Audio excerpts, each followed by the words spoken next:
नमस्कार प्रेक्षको, hello doctor या प्रायोजित कार्यक्रमामध्ये मी डॉक्टर आकाश हरिश्चंद्र नमस्के तुम्हा सर्वांचं मनपूर्वक स्वागत करतो। प्रेक्षको, दुधावरची साय तशी आपल्या शरीरावरची त्वचा, स्पर्श व रूप याचे प्रकटीकरण करणारे हे आपल्या शरीराचे सर्वात मोठे अवयव आहे। सध्याच्या बदलत्या जगामध्ये जे आपले जग बदलते आहे आणि त्याच्यामध्ये वाढलेले जे प्रदूषण आहे, या प्रदूषणामुळे बाल असो, तरुण असो किंवा वृद्ध असो, सर्वांना स्किन डिसीज किंवा त्वचा विकार याचे प्रमाण वाढत चाललेले आहे असे आपण पाहतो। मग या विषयावरती चर्चा करणे आणि त्वचेची काळजी कशी घ्यावी यावरती मार्गदर्शन होणे फार महत्त्वाचे आहे। याच अनुषंगाने आपण आजचा विषय निवडला आहे। पाहूया आजचा विषय काय आहे ते। विषय आहे पांढरे कोड, सोरायसिस, लायकन प्लॅनस सारखे दुर्धर त्वचा विकार आणि यशस्वी आयुर्वेदीय उपचार। विषय आहे पांढरे कोड, सोरायसिस, लायकन प्लॅनस सारखे दुर्धर त्वचा विकार आणि यशस्वी आयुर्वेदीय उपचार। आणि या विषयावरती तज्ञ मार्गदर्शन आणि चर्चा करण्यासाठी आज आपल्यासोबत उपस्थित आहेत वैद्य विश्वनाथ जाधव सर। नमस्कार सर, आपल्या या कार्यक्रमामध्ये स्वागत आहे। महाराष्ट्राला सुपरिचित असं व्यक्तिमत्व आहे सरांचं, तरीही नव्या असलेल्या प्रेक्षकांसाठी मी पुन्हा एकदा सरांची ओळख करून देतो। वैद्य विश्वनाथ जाधव सरांचे वैद्यकीय शिक्षण हे रा. पोद्दार शासकीय आयुर्वेद महाविद्यालय, वरळी, मुंबई येथून त्यांनी आयुर्वेदाची पदवी घेतली आहे। त्यानंतर श्री स्मरण आयुर्वेद सेवा प्रतिष्ठानच्या वतीने चोपाट, सोलापूर येथे श्री विश्वबोध आयुर्वेदीय चिकित्सालय व पंचकर्म संशोधन केंद्राची सरांनी 2011 साली सुरुवात केली। शिवाय डिसेंबर 2022 मध्ये वैद्य सौ प्रियंका विश्वनाथ जाधव मॅडम यांचे पंचतारांकित व सुसज्ज असे श्री विश्वप्रिय आयुर्वेद चिकित्सालय, पंचकर्म आणि ब्युटी केअर सेंटर हे सोलापूरच्या नवी पेठमध्ये सुरू केले आहे। तसेच रुग्णांच्या मागणीवरून मोहोळ, पंढरपूर, लातूर, मुंबई, पुणे, नांदेड, गेवराई, छत्रपती संभाजीनगर, चाळीसगाव, नाशिक तसेच अहिल्यानगर येथे आयुर्वेदीय क्लिनिकल व्हिजिट सुरू केले आहेत। वैद्य विश्वनाथ जाधव सरांनी आदरणीय वैद्य समीर जमदग्नी सरांच्या गुरु शिष्य परंपरेत 8 वर्ष शास्त्रोक्त अध्ययन केलेले आहे। विशेष म्हणजे आजवर 180 पेक्षाही जास्त आयुर्वेदाच्या विद्यार्थ्यांना वैद्य जाधव सरांनी त्यांच्या गुरु शिष्य परंपरेत घडवले आहे। सरांच्या क्लिनिक्समध्ये सर्व प्रकारचे वातविकार, न्यूरोलॉजिकल डिसऑर्डर्स जसे मस्क्युलर डिस्ट्रॉफी, मायस्थेनिया ग्रेव्हिस सारखे कष्टसाध्य आजार, वंध्यत्व, हाडांचे आजार, कॅन्सर, मधुमेह, गँग्रीन, किडनीचे विकार, लहान मुलांची उंची वाढवणे यावर उपचार केले जातात। तसेच सर्व प्रकारचे त्वचा विकार यावर यशस्वी उपचार या क्लिनिकमध्ये केले जातात। या सर्व 12 शहरांमध्ये सोरायसिस, पांढरे कोड, लायकन प्लॅनस, जळवात, खाजखरूज, नायटे, इसब, गजकर्ण, चेहऱ्यावरचे पिंपल्स, वांग आणि काळे डाग आदींवर 6000 पेक्षाही जास्त रुग्णांचे सरांनी यशस्वी आयुर्वेदीय उपचार केले आहे। तसेच दैनिक संचार लोकमतमध्ये 200 पेक्षा अधिक वैद्यकीय लेख सरांचे प्रकाशित केलेले आहे। चला तर मुख्य कार्यक्रमाकडे वळूया। सर, पुन्हा एकदा आपल्या या कार्यक्रमामध्ये स्वागत आहे। सर, आज आपण विषय निवडला आहे त्वचा विकार। तर सर्वप्रथम त्वचा या बाबतीत आयुर्वेदाने आणि मॉडर्न सायन्सने, आधुनिक विज्ञानाने काय सांगितलं आहे याबद्दल आमच्या प्रेक्षकांना सांगा। खूपच छान प्रश्न आहे सर हा तुमचा। सगळ्यात महत्त्वाचं, आता तुम्ही इंट्रोडक्शन देताना असं म्हणालात की त्वचा हा अवयव सर्वात मोठा अवयव आहे। तर आयुर्वेदाच्या बाबतीत जर विचार केला तर आयुर्वेदाचं मुख्य प्रयोजन असं आहे की स्वस्थस्य स्वास्थ्य रक्षण व आतुरस्य विकार परिमोक्ष। म्हणजे जे लोक स्वस्थ निरोगी आहेत त्या लोकांनी स्वस्थ राहणं आणि ज्या लोक आजारी आहेत, ज्यांना काही कारणांमुळे आजार झाले आहेत, त्या लोकांचे आजार बरं करणं हे मूळ आयुर्वेदाचं प्रयोजन आहे। तर सर्वात महत्त्वाचं काय की आरोग्य आणि निरोगी म्हणजे काय, म्हणजे आरोग्य आणि आजारची अवस्था याच्यामध्ये सगळ्यात महत्त्वाचं आयुर्वेदाच्या पॉईंट ऑफ व्ह्यू विचार केला तर शरीर हे मानवी शरीर हे बनलेलं आहे 3 दोष, नंतर 7 धातू आणि 3 मल। म्हणजे वात, पित्त, कफ हे 3 दोष आहेत। रस, रक्त, मांस, मेद, अस्थि, मज्जा, शुक्र हे 7 धातू आणि 3 मल म्हणजे पुरुष, मूत्र आणि स्वेद ह्या सगळ्या म्हणजे ह्या गोष्टींपासून आपलं शरीर बनलेलं असतं। तर आरोग्य असणं किंवा स्वास्थ्य असणं म्हणजे काय, समदोष हे 3 दोष सम प्रमाणात असावेत. नंतर 7 धातू दूषित न होता चांगल्या प्राकृत प्रमाणात ते असावेत, मल प्राकृत प्रमाणात असावेत. बरं का. आणि समधातू मलक्रिया त्यांच्या क्रिया व्यवस्थित असायला पाहिजे. सर्वात महत्त्वाचा विषय इथं येतो, प्रसन्न काय काय पाहिजे, तर आत्मा, इंद्रिय आणि मन. प्रसन्न आत्मा, इंद्रिय, मन, स्वास्थ्य इत्याभिधेयते असं तो आयुर्वेदाचं स्वास्थ्याची व्याख्या आहे. प्रसन्न आत्मा, इंद्रियामध्ये जर आपण बघितलं कर्मेंद्रिय आणि ज्ञानेंद्रिय असे 2 प्रकारचे इंद्रिय आपल्या आयुर्वेदामध्ये वर्णित केलेले आहेत. इंद्रियांमध्ये ज्ञानेंद्रिय जेव्हा आपण पाहतो त्याच्यामध्ये कान, नाक, डोळे, जिव्हा आणि त्वचा हे 5 ज्ञानेंद्रिय आहेत. त्याच्या सर्वात महत्त्वाचा त्वचा हा सर्वात मोठा अवयव आहेच, पण स्पर्शनेंद्रिय जे आहे ते ह्या सर्व इतर 4 ज्ञानेंद्रियाला पण ते त्याच्या म्हणजे आश्रयाने ते इंद्रिय आहे म्हणजे ज्ञानेंद्रिय. त्वचा नेमकं म्हणजे कुठं नाही आहे असं जर विचार केला तर आपले केस, नख, दंत आणि मलांशचा जो भाग आहे त्या ठिकाणी फक्त त्वचा नाही. म्हणजे इतर सर्व कुठलेही त्वचाचे विकार सोडले तर इतर सगळेच मोठे आजार जे आहेत ते त्वचेच्या आश्रयानेच होतात. कारण त्या अवयवांची त्वचा दूषित झाल्यामुळे होणारे आजार हे त्या त्वचेच्या आजाराला अनुसरून विचार करून जर उपचार केले तर बरे होत असतात. म्हणजे त्वचा विकाराचे उपचार हे सर्वच आजारांना खूप चांगल्या पद्धतीने लागू होत असतात.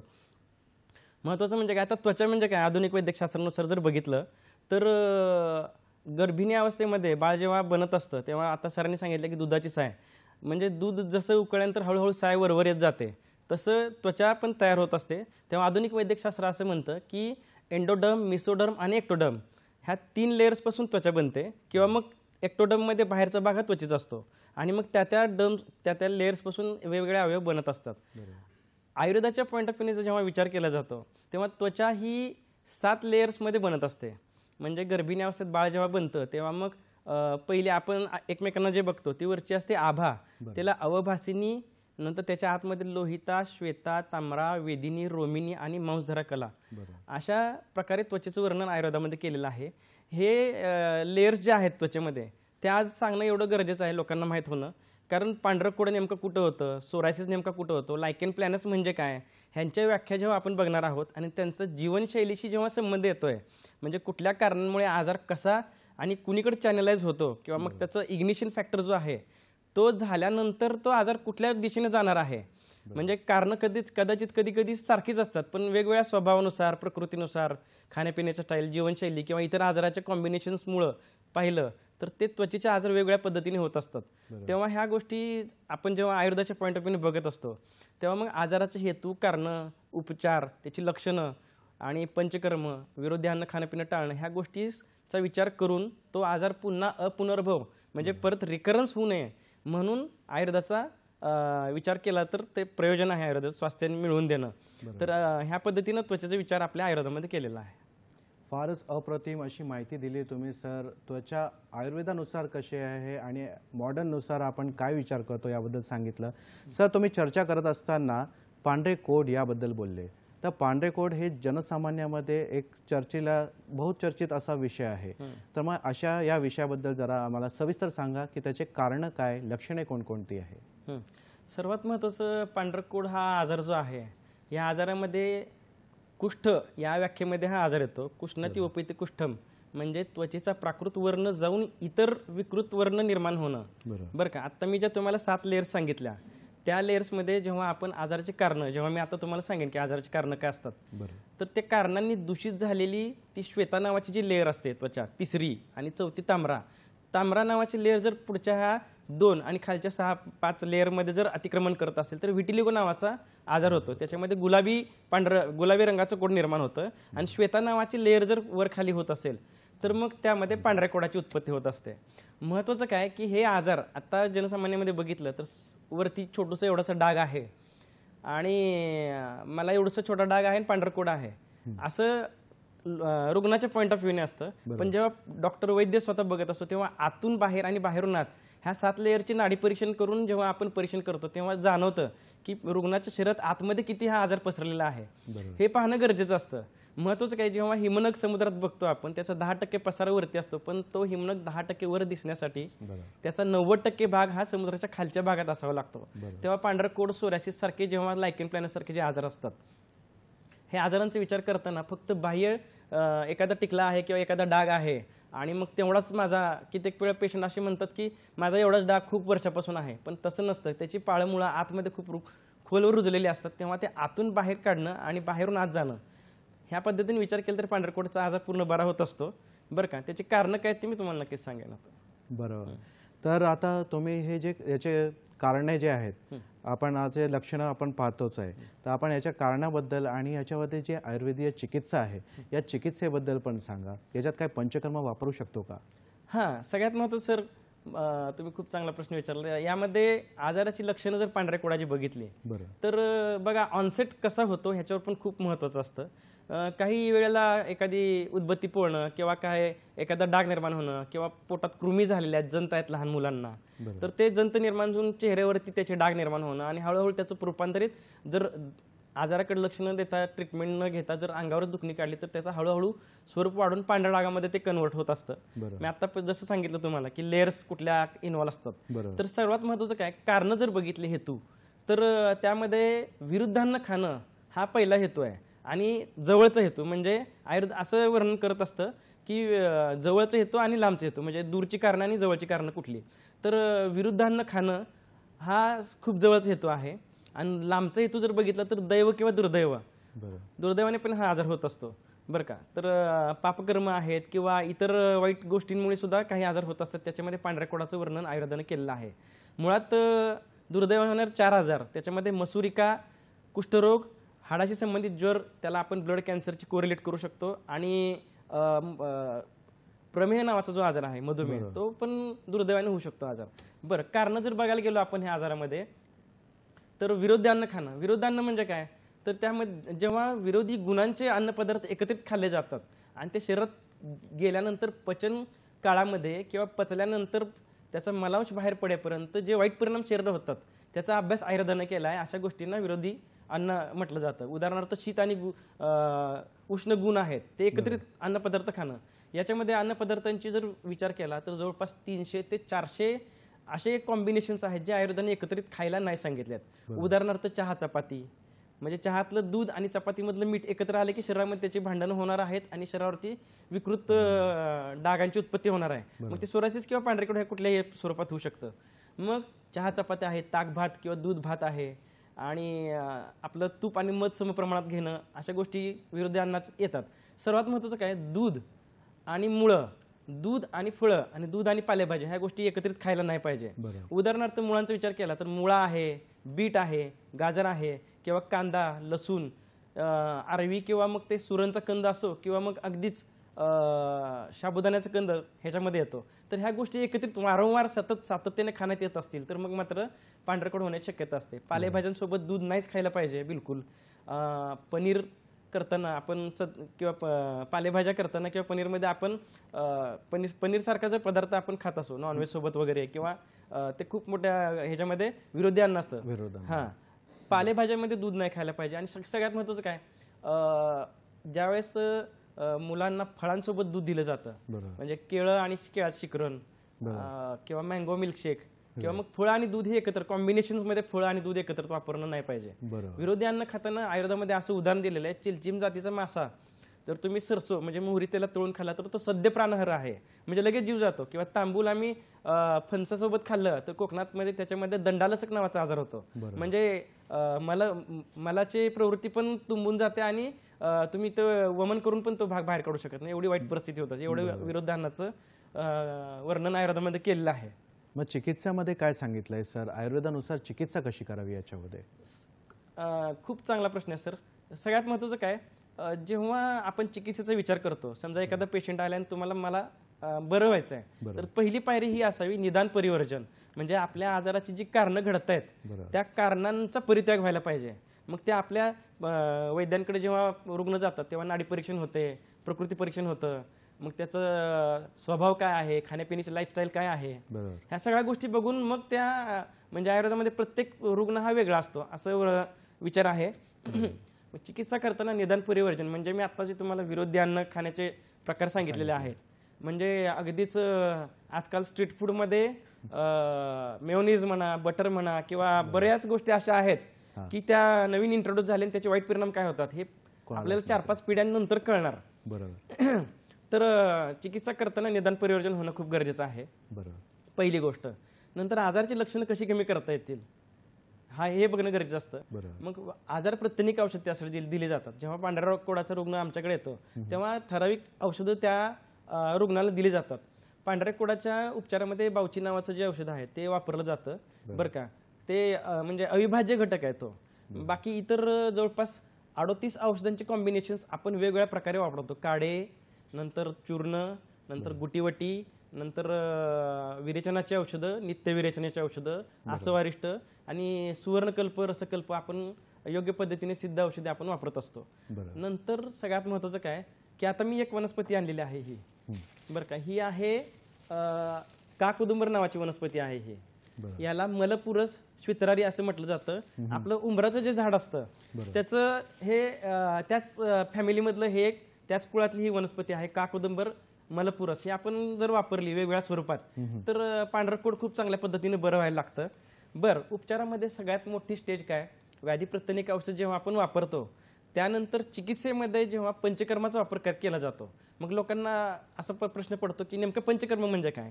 तर शरीरातले जे टॉक्झिन्स आहेत किंवा आता मी 3 दोष 7 धातूंमध्ये जे घाण निर्माण होते म्हणजे त्याला दोष म्हणू शकतो, टॉक्झिन्स म्हणू शकतो किंवा मग आजाराच्या कारणाने दोष म्हणजे संचित झालेल्या ज्या वाईट गोष्टी आहेत ज्या आजाराला पोषक असतात त्या बाहेर काढण्याचा प्रमुख उपचार म्हणजे पंचकर्म. त्याच्यामध्ये बृहत वमन, विरेचन, नस्य, रक्तमोक्षण आणि बस्ती असे 5 उपचार असतात. पांढऱ्या कोडाच्या उपचारार्थ जर आपण विचार केला शरीरात वाढलेला विकृत कफदोष बाहेर काढणं खूप गरजेचं असतं. यामध्ये आपण काय करतो की सुरुवातीला रुग्णाला 7 दिवस महातिक्त घृतासारखं परम औषध आपण त्यांना देतो जे शरीरात गेल्यानंतर विकृत कफदोषाला बाहेर काढण्यासाठी उपयोगी ठरतं. तर 7 दिवस स्नेहन, आभ्यंतर स्नेहपान आणि बाह्यस्वेदन केलं जातं. तेल चोळणं अंगाला आणि तुपाचं औषध पिणं असं केलं की शरीरातल्या दोषांमध्ये ओलावा निर्माण होतो आणि अंगाला तेल लावून कडकडीत गरम पाणी आंघोळ केली की क्लीनता निर्माण झाली की ते दोष बाहेर काढण्यासाठी 8व्या दिवशी 7 दिवस आपण स्नेहस्वेदन करतो. 8व्या दिवशी बृहत वमनामध्ये विकृत वाढलेले दोष हे ऊर्ध्व मार्गाने बाहेर काढले जातात. म्हणजे ह्याचे खूप व्हिडिओज माझ्या वैद्य विश्वनाथ जाधव या मराठी फेसबुकच्या पेजवरती तुम्हाला बघायला मिळतील. तर शरीराचं शोधन होणं खूप गरजेचं असतं. तर ह्या गोष्टी केल्या, शरीरातली घाण बाहेर पडली, ज्या रिकाम्या जागा भरत होतात त्या औषधांनी भरल्या की पांढरकोड बरं व्हायला लागतं. लेपाचं औषध लावणं, व्याधी प्रतिनिक औषधं करणं, पंचकर्मातलं वमन, विरेचन आदी ह्या गोष्टी केल्या 1 महिन्यात होतात ह्या गोष्टी तर आजार पूर्णपणे बरा व्हायला सुरुवात होतो. म्हणजे साधारणतः आमच्याकडे जर रुग्णानुभव बघायचं म्हटलं तर 56 वर्षाच्या महिलेचा 36 वर्ष जुना पांढरा कोड हा 2 महिन्यामध्ये 80% बरा झालेला आहे. मग आपण ह्या पद्धतीने स्टेप बाय स्टेप पुढे जातो तेव्हा हे आजार खूप चांगल्या पद्धतीने बरे होतात. वा, फारच सुंदर आणि सोप्या पद्धतीत सर तुम्ही आम्हाला पांढरे कोड या विषयावरती माहिती दिलेली आहे. स्किन डिझीज याच्यावरती, त्वचा विकार या विषयावरती आपण चर्चा करत आहोत. चर्चा रंगत चालली आहे, आपण ही चर्चा पुढे नेणारच आहोत. पण वेळ झाली आहे एक छोट्याशा विश्रांतीची. कुठेही जाऊ नका, पाहत राहा तुमचा आवडता कार्यक्रम हॅलो डॉक्टर.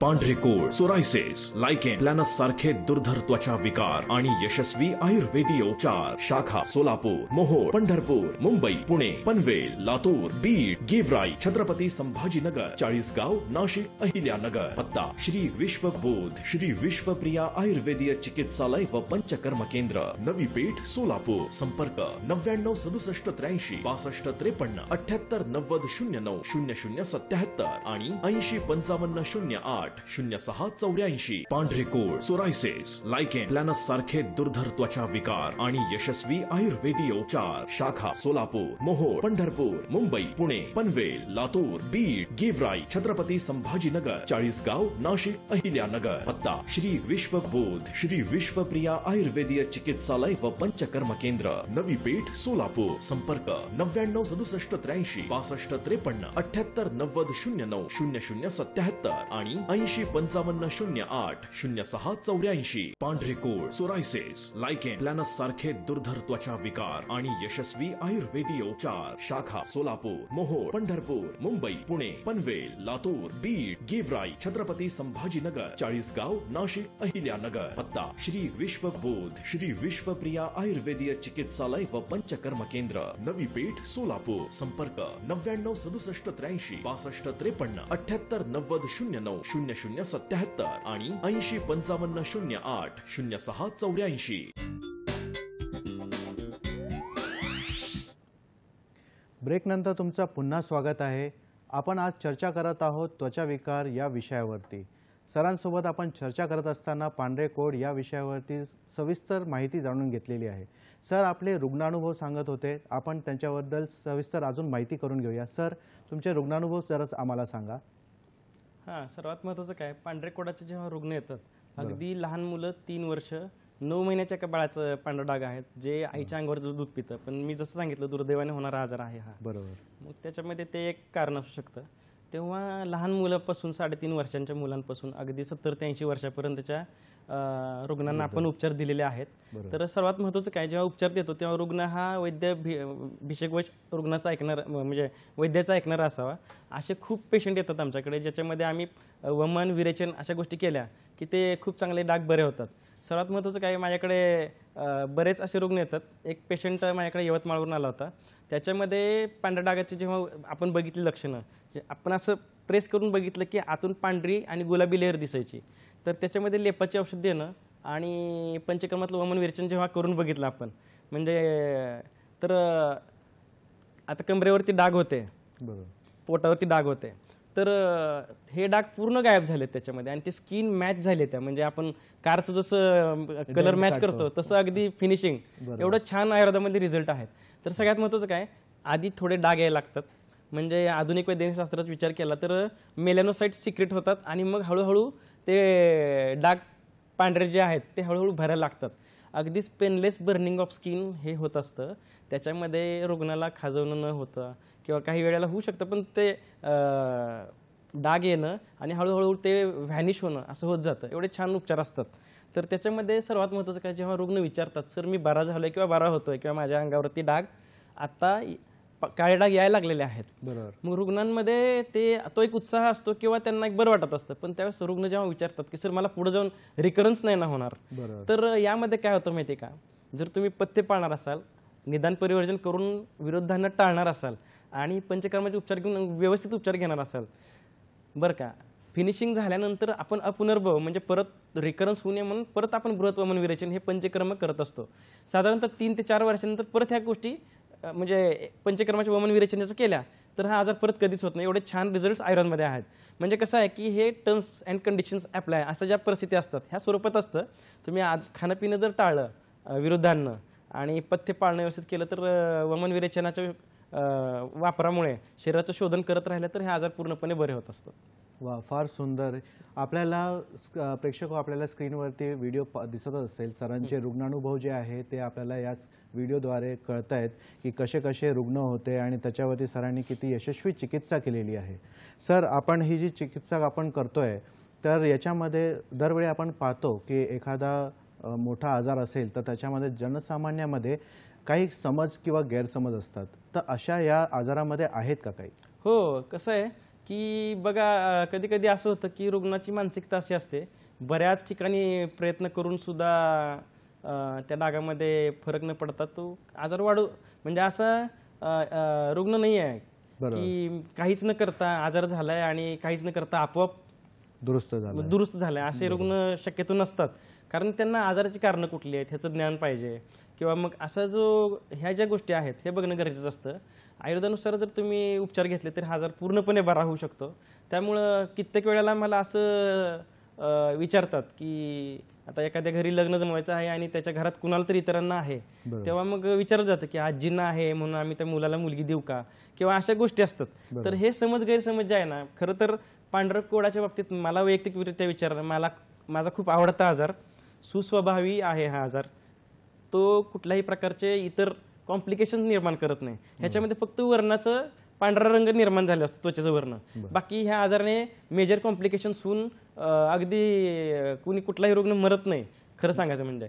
तर कसं आहे की हे उपचार व्यवस्थित घेतले, मन प्रसन्न ठेवलं, आजाराला मानसिकतेपासून जर दूर ठेवलं आणि मन प्रसन्न ठेवून उपचार घेतले तर हा आजार पूर्णपणे खूप चांगल्या पद्धतीने बरा होतो. छान. सर, आपण पांढरे कोडबद्दल सविस्तर माहिती घेतलेली आहे. अजून एक दुसरा आजार आहे जो जनसामान्यामध्ये खूप जास्त चर्चेला जातो, तो म्हणजे सोरियासिस. तर या आजाराचे कारण आणि याच्यामध्ये आयुर्वेदानुसार काय सांगितलं आहे आणि त्याची लक्षणं काय याबद्दल जरा आम्हाला सांगा.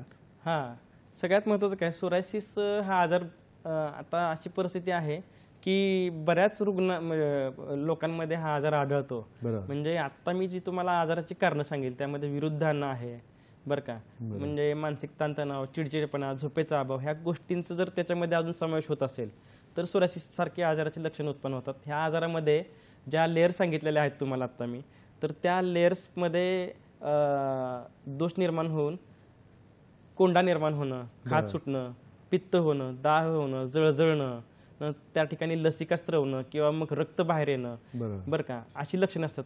शरीरावर प्रचंड प्रमाणात खाज असते. रुग्णांच्या बाबतीत बघायला गेलं तर साधारणतः असे रुग्ण आम्ही बघितलेत सोरायसिसचे की सर्वांग भरून सगळे घाण पडत असते, कोंडा पडत असतो आणि सगळं अंग खाजून हे झालेलं असतं.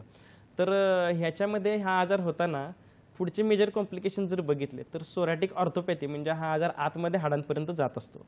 तर सोरायसिस म्हणजे काय हा मूळ प्रश्न जर मला जनसामान्याने कोणी विचारला तर मी असं सांगेन, आपण मलांश जर बघितले, पुरुष म्हणजे टॉयलेटचा भाग, नंतर मूत्र म्हणजे लघवीचा भाग आणि स्वेद घाम येणे, हे मुख्य 3 मल आहेत. नंतर शिंकणं, थुंकणं, कुंतणं, नाकातून डोळ्यातून जे घाण बाहेर पडत असते, मुलींना जेव्हा पिरियड्स येतात किंवा डिलिव्हरीमध्ये जेव्हा काही शरीरातले टॉक्झिन्स बाहेर पडण्याचे हे नॅचरल मार्ग आहेत. म्हणजे ह्या मार्गातून शरीरातली घाण बाहेर पडत असते. तरी पण शरीरात घाण शिल्लक राहत असेल आणि ती त्वचेच्या रंध्राच्या आश्रयाने जर बाहेर पडायला लागली बरं का, आणि ती बाहेर पडताना कुष्ठाचे सगळे म्हणजे वर्ण खराब होणं आणि दाह जळजळणं, ह्या सगळ्या गोष्टी घडायला लागल्या तर त्याला सोरायसिस म्हटलं जातं. छान. मग सर, याच्यावरती जे लक्षणं आहेत, याचे जे लक्षणं तुम्ही सांगितलेच आहेत, मग याचे आपण ओळखायचं कसं? हे जे आहे सोरियासिस आहे, हे ओळखायचं कसं आणि याच्यावरती काय चिकित्सा आहे का? त्याच्यावरती तुम्ही जरा सविस्तर माहिती सांगा. त्वचा विकार बघायला गेल्यानंतर असं लक्षात येतं सर, आपण ह्या प्रश्नावरती उत्तर घेऊयाच, याच्याबद्दल आपण माहिती जाणून घेऊया. तत्पूर्वी आपल्याला एक फोन कॉल आलेला आहे. प्रश्न विचारा आपला. पुष्पाजी, आपला प्रश्न विचारा. मी पुष्पा दत्तात्रय वाघमारे सर, संगमनेर तालुक्यातून बोलते. मला पांढऱ्या कोडाविषयी प्रश्न विचारायचा आहे सर तुम्हाला. हा, बोला ना, विचारा. जर पांढरा कोड झालेल्या व्यक्तीचे कपडे वगैरे किंवा भांडे दुसऱ्या व्यक्तींनी कपडे घातले किंवा भांडे वापरले तर तो आजार त्या व्यक्तीला होऊ शकतो का? धन्यवाद, तुमचा प्रश्न पोहोचलेला आहे. सर, काय म्हणाल? हां, नमस्कार. खूपच छान प्रश्न, म्हणजे अगदीच महत्त्वाचा प्रश्न आहे हा. सगळ्यात महत्त्वाचं काय, पांढरा कोड हा खूप वैयक्तिक आजार आहे. तो विरुद्धांना खाणं आणि त्या माणसापुरतच मर्यादित असतो. मी तर असं म्हणेन की त्याच्यामध्ये अनुवंशिकता फार तर 0.01% असू शकते बरं का, अनुवंशिकता. म्हणजे पांढऱ्या कोडाचा कुठलाही पेशंट घ्या, त्याच्यामध्ये आई वडिलांना किंवा इतर कुणाला इतर नसतो, त्याच्या वैयक्तिक ह्याच्यामध्ये असतो. असं खूपच क्वचित घडतं की आई वडिलांना कुणाला तर आहे, काका किंवा मामा किंवा असे रक्तात ते ब्लड रिलेशन जे आहेत ह्यांच्यामध्ये कुणाला असेल तर खूप क्वचित प्रसंगी असं पुढे जातो बरं का. त्याच्या शक्यता असतात, पण पांढऱ्या कोडाच्या व्यक्तीच्या संपर्कात आल्यानंतर आपल्या मुलांना किंवा इतर लोकांना त्याचे कपडे वापरल्यानंतर हा आजार होता असं होत नसतं, कारण हा वैयक्तिक आजार आहे. त्याला ऑटोइम्युन डिसऑर्डर म्हणू शकतो आपण. ऑटोइम्युन म्हणजे त्या व्यक्तीच्या शरीराने दिलेला जे काही त्याच्या आजाराची कारणं घडतात त्याला दिलेला रिस्पॉन्स येतो. त्यामुळं हा आजार म्हणजे एकमेकांच्या संस्पर्श जो आहे त्याच्याने तो आजार होत नाही. संसर्गजन्य हा आजार मुळाच नाही. तुम्हाला तुमच्या प्रश्नाचे उत्तर मिळालेच असेल अशी मी आशा बाळगतो. सर, आपण प्रश्न विचारला होता की सोरियासिस हा जो आजार आहे याच्यावरती तुमचा रुग्णानुभव, चिकित्सा काय आहे याबद्दल जरा आम्हाला सांगा. बघा, सोरियासिस जेव्हा होतो तेव्हा ते मलांचं विमार्ग करणं गरजेचं असतं. म्हणजे मळ जिथून बाहेर पडायला पाहिजे तिथूनच पडणं गरजेचं असतं. मग आपण शरीराचं शोधन कर्म केलं, वमन विरेचन केलं आणि शरीराचं कफदोष विकृत वाढलेला आहे, पित्तदोष आहे किंवा वातदोष आहे, यांना त्या त्या मार्गातून बाहेर काढलं की सोरायसिस बरा व्हायला लागतो. सर्वात महत्त्वाचं काय की नागनाथ प्रलेप नावाचं हे औषध आहे बरं का, हे सोरायसिससाठी आम्ही वापरतो बरं का. तर ह्याच्यामध्ये काय होतं की त्या स्किनला दाह जळजळ होत असतं, शरीरात पित्त उठलेलं असतं भरपूर.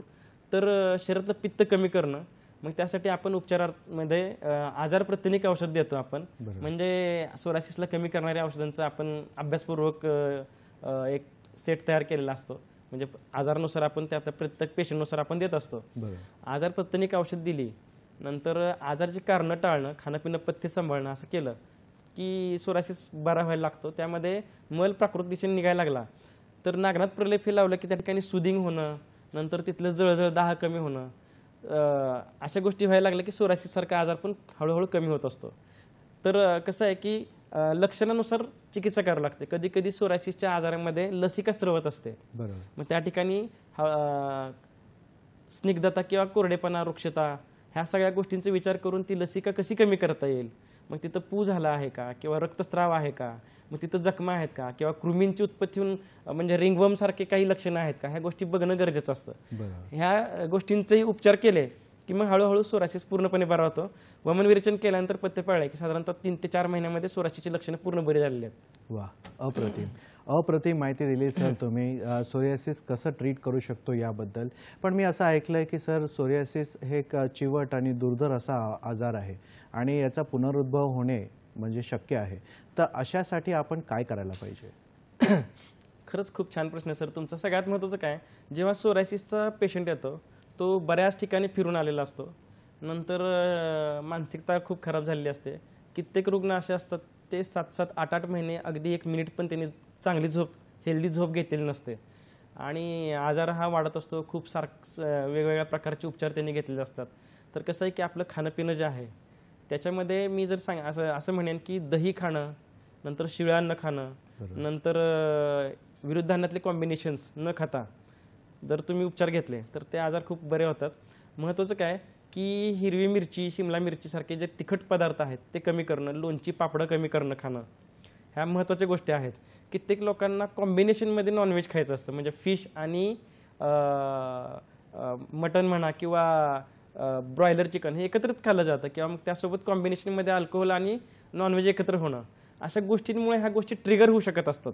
तर ह्या गोष्टींचा विचार करून उपचार केले की बरा होतो. सगळ्यात महत्त्वाचं काय की रुग्णाची मानसिकता खराब झालेली असते आणि अशातच हाडांची दुखणी वगैरे सुरू झाली की लगेच सोरॅटिक ऑर्थोपॅथी हा शब्द बाहेर येतो. पण लगेच थोडा काळ आहे, साधारणतः 3-4 वर्षाचा आजार आहे आणि खूप हाडं दुखायला लागली की लगेच सोरॅटिक ऑर्थोपॅथी होत नसते. हाडांमध्ये विकृती निर्माण होणं, वाकडेपणा निर्माण होणं, हाडं ठिसूळ होणं किंवा हाडं ब्रेक व्हायला लागणं किंवा मग इतर लक्षणे हाडांमध्ये निर्माण व्हायला लागली की सोरॅटिक ऑर्थोपॅथीचा विचार होऊ शकतो. पण उपचार घेतल्यानंतर ते सुद्धा आजार खूप चांगल्या पद्धतीने रिकवर होत असतात. तेव्हा वमन विरेचन करणं, पंचकर्मातले उपचार करून घेऊन जे पथ्य पाळण्याच्या गोष्टी आहेत त्या सांगितलेल्या असतात, त्या केल्या की सोरायसिस सारखा पण आजार खूप चांगल्या पद्धतीने रिकवर होऊ शकतो. धन्यवाद सर, खूप छान माहिती दिली तुम्ही सर. आपल्या सोरियासिसची चिकित्सा कशी करावी आणि पुनरुद्भव कसं म्हणजे व्हायला नको या हिशोबाने. आपल्याला एक टेलिफोन कॉल आलेला आहे. प्रकाशजी बोलत आहेत अहिल्यानगरहून. प्रकाशजी, आपला प्रश्न विचारा. नमस्कार प्रकाशजी, आपला प्रश्न विचारा. काय तांत्रिक अडचणीमुळे बहुतेक आपण प्रकाशजी यांच्याशी संपर्क साधू शकत नाही आहे. आपण पुन्हा भेटूया. आपण आता प्रेक्षको, विषय आवडीचा आहे. आपण अजून माहिती, प्रकाशजी आपण आहात का फोनवरती? प्रकाशजी, त्यांच्या टीव्हीचा आवाज जास्त असतो. प्रकाशजी, ठीक आहे. तर प्रकाशजी सध्या आता अवेलेबल नाही आहेत, तर आपण ब्रेक घेऊया. पुन्हा भेटूया एक ब्रेक नंतर, छोट्याशा विश्रांतीनंतर. कुठेही जाऊ नका, पाहत राहा आपला आवडता कार्यक्रम हॅलो डॉक्टर.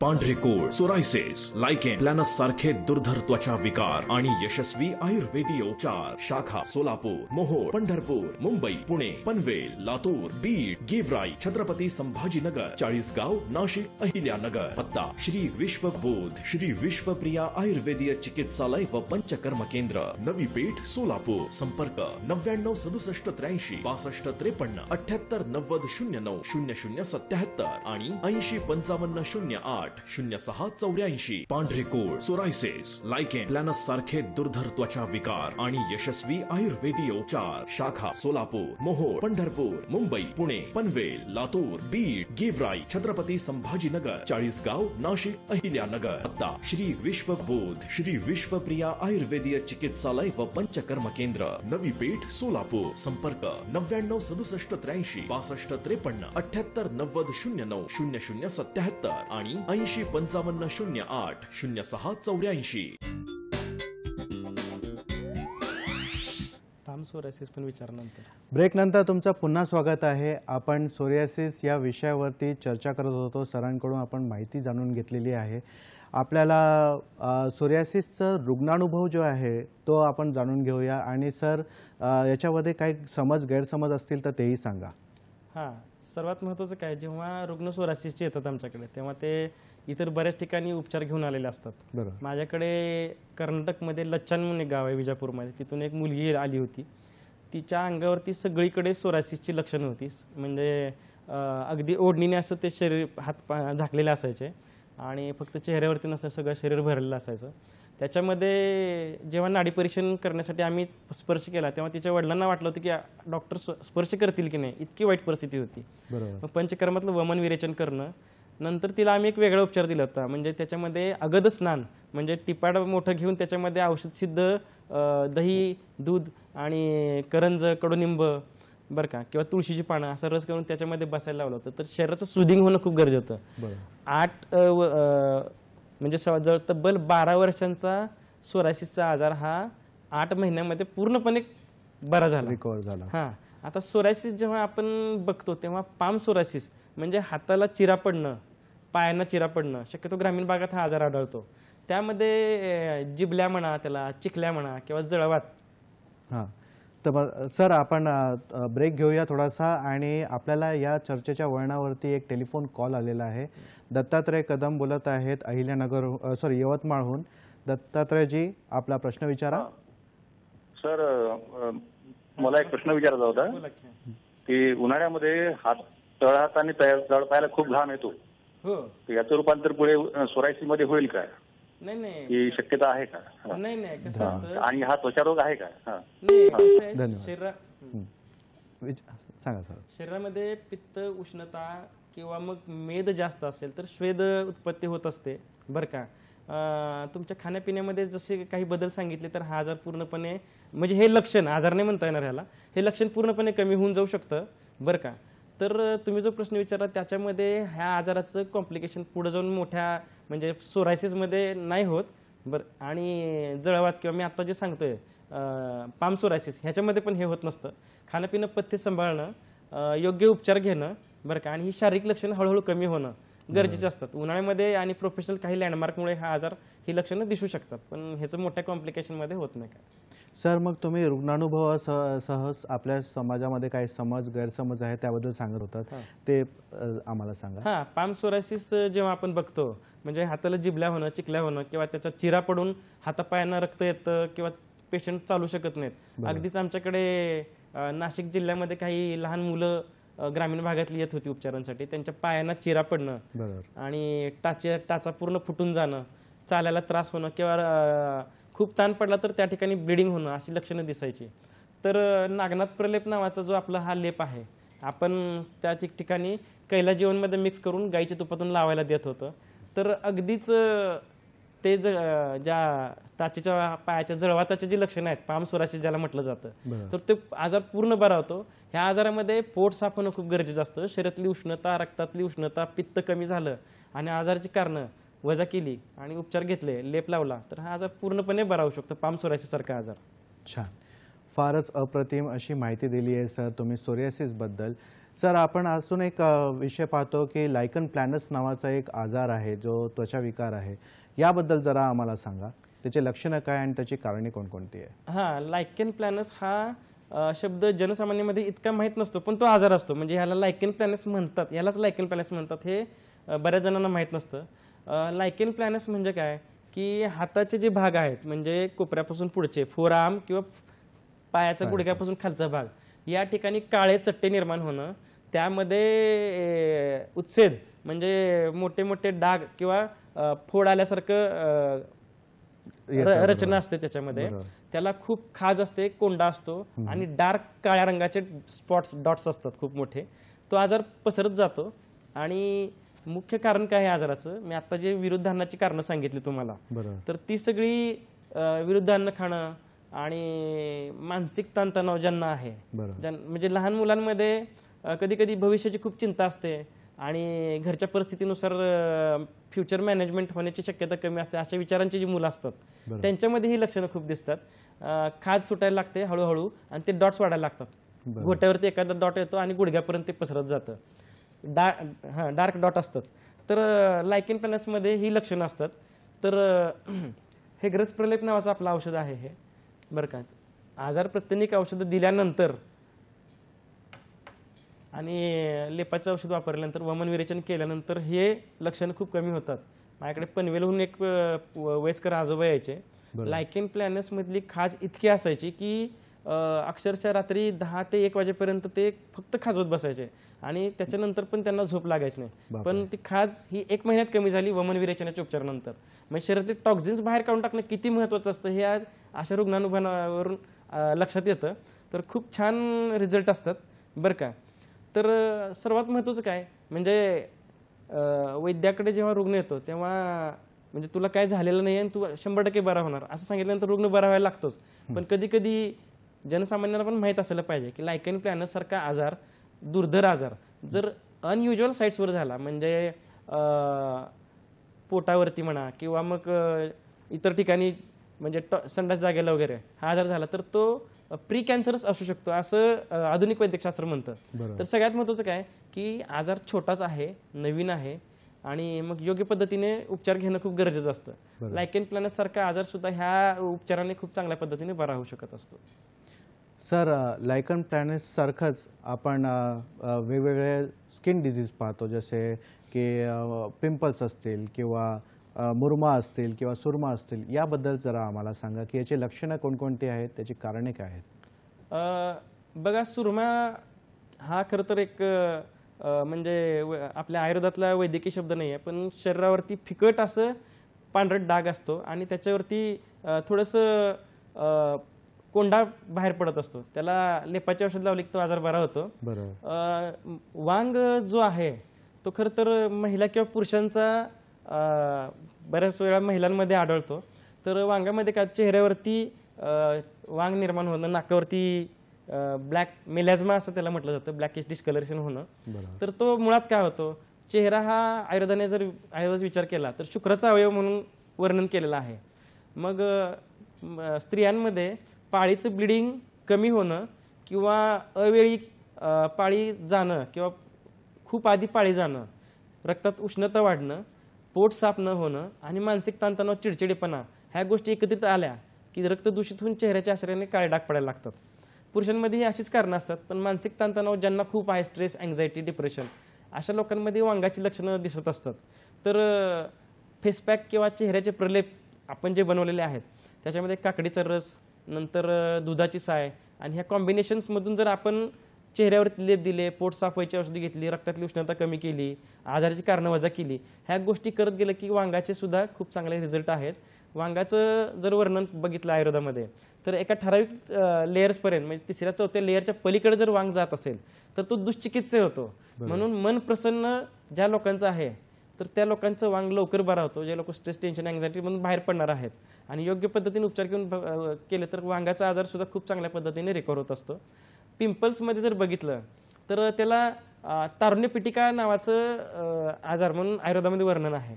मुळात तारुण्य पिटिका म्हणजे तरुणपणात होणारा तो एक विकार म्हणून आयुर्वेदामध्ये आहे त्याचा विचार. तर जेव्हा चेहऱ्याच्या आश्रयानं दोषांची संचिती होऊन जेव्हा डॉट्स निर्माण व्हायला लागतात आणि त्याच्यातून घाण बाहेर न पडता ती तिथेच वाढायला लागली त्वचेच्या रंध्रातून, तर ते पिंपल्स निर्माण होत असतात. त्यामुळे योग्य साबणांचा वापर करणं आणि योग्य पद्धतीचे लेपांचे वापर करणं, पिंपल्स चेहरा सतत धुत राहणं आणि आजाराची कारणं वजा होऊन जर व्यवस्थित उपचार घेतले तर पिंपल्सचे पण जी लक्षणं आहेत ती पूर्णपणे खूप चांगल्या पद्धतीने बरे होऊ शकत असतात. प्रेक्षको, चर्चा रंगत चालली आहे. आपण चर्चा अजून पुढे नेणारच आहोत, पण वेळ झाली एका छोट्याशा विश्रांतीची. कुठेही जाऊ नका, पाहत राहा तुमचा आवडता कार्यक्रम हॅलो डॉक्टर.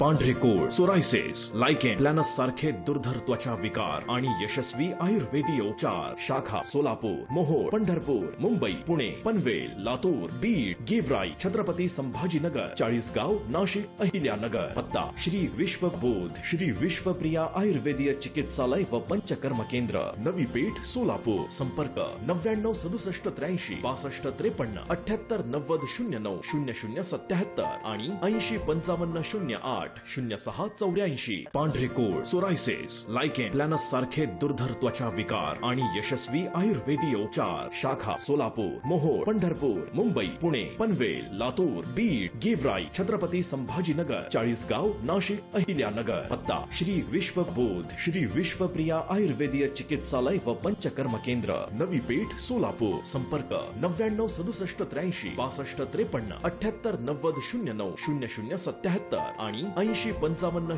08 0684. ब्रेक नंतर तुमचा पुन्हा स्वागत आहे. आपण चर्चा करत आहोत त्वचा विकार या विषयावरती. सरांनी आपल्यासोबत चर्चा करत असताना प्रलेपांचा उल्लेख केलेला आहे. त्याच्यामध्ये नागनाथ प्रलेप आणि असे अनेक प्रलेप सरांकडे आहेत. सर, त्या प्रलेपांबद्दल जरा आम्हाला सांगा.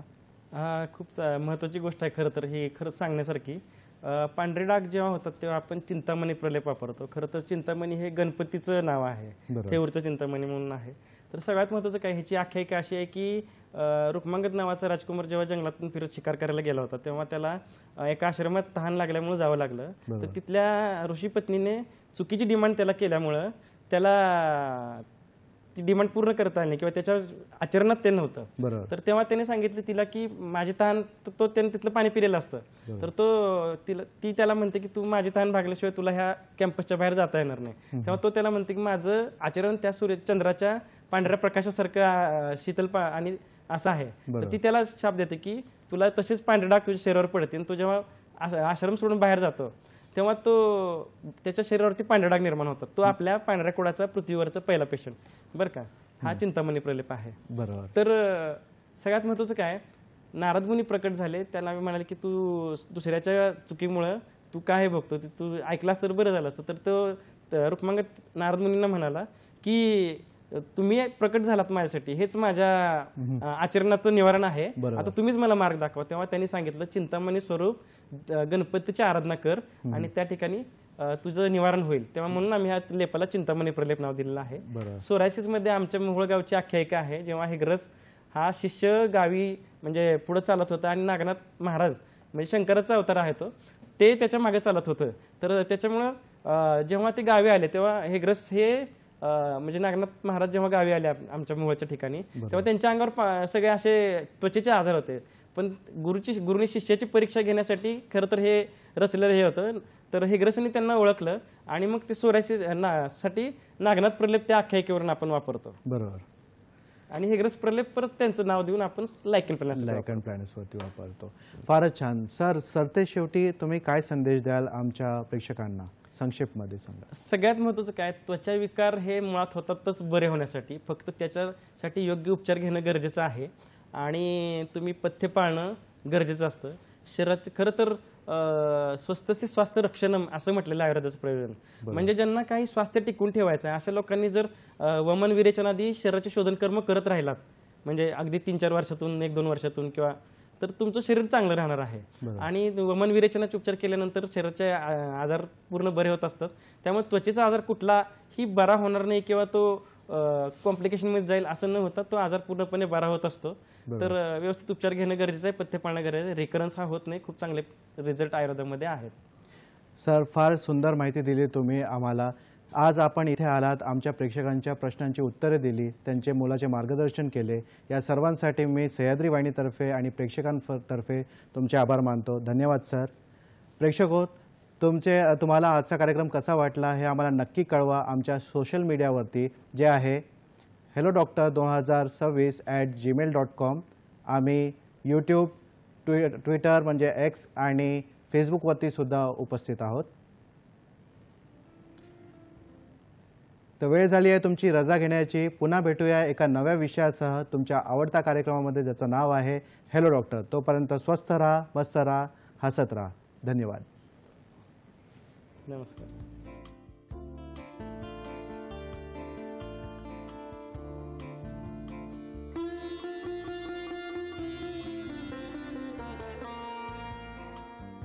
पांढरेकोड, सोरायसिस, लायकेन, प्लॅनस सारखे दुर्धर त्वचा विकार आणि यशस्वी आयुर्वेदीय उपचार. शाखा सोलापूर, मोहोळ, पंढरपूर, मुंबई, पुणे, पनवेल, लातूर, बीड, गेवराई, छत्रपती संभाजीनगर, चाळीसगाव, नाशिक, अहिल्यानगर. पत्ता श्री विश्वबोध, श्री विश्वप्रिया आयुर्वेदीय चिकित्सालय व पंचकर्म केंद्र, नवी पेठ, सोलापूर. संपर्क 996783 6253 78 90 09 0077 आणि 80 55 08 0684.